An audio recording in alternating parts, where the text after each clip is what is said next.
വിശുദ്ധ ലൂക്ക എഴുതിയ സുവിശേഷം അധ്യായം 18 വാക്യങ്ങൾ 31 മുതൽ 34 വരെ. പീഡാനുഭവത്തിലൂടെ മഹത്വത്തിലേക്ക്. ഈശോ 12 പേരെയും അടുത്തു വിളിച്ചുകൊണ്ട് പറഞ്ഞു, ഇതാ നമ്മൾ ജെറൂസലേമിലേക്ക് പോകുന്നു. മനുഷ്യപുത്രനെ പറ്റി പ്രവാചകന്മാർ വഴി എഴുതപ്പെട്ടതെല്ലാം പൂർത്തിയാകും. അവൻ വിജാതിയർക്ക് ഏൽപ്പിക്കപ്പെടും.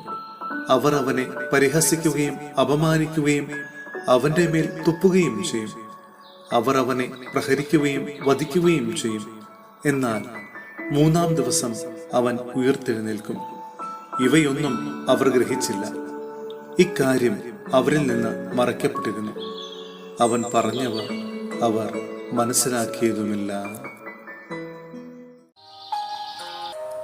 സഹോദരരെ, വിശുദ്ധ പൗലോസ്ലീഹ കൊറിന്ത്യോസിലെ സഭയ്ക്ക് എഴുതിയ 2-ാം ലേഖനം അധ്യായം 10 വാക്യങ്ങൾ 1 മുതൽ 6 വരെ.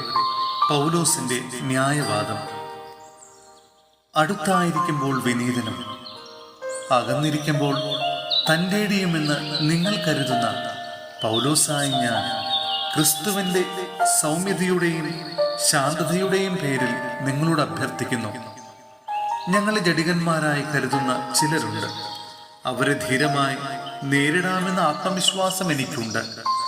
എന്നാൽ നിങ്ങളുടെ അടുത്ത് വരുമ്പോൾ എന്റെ ധൈര്യം പ്രകടിപ്പിക്കാൻ ഇടവരുത്തരുതേ എന്ന് അഭ്യർത്ഥിക്കുന്നു.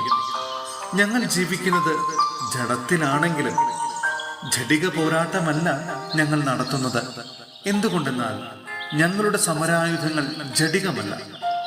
ദുർഗമങ്ങളായ കോട്ടകൾ തകർക്കാൻ ദൈവത്തിൽ അവ ശക്തങ്ങളാണ്.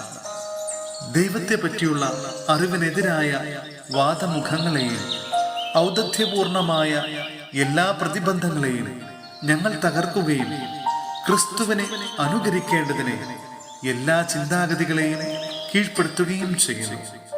നിങ്ങൾ പൂർണ്ണമായി അനുസരിക്കുന്നവരായതിനു ശേഷം അനുസരിക്കാത്തവരെ ശിക്ഷിക്കാൻ ഞങ്ങൾ സന്നദ്ധരായിരിക്കുകയാണ്.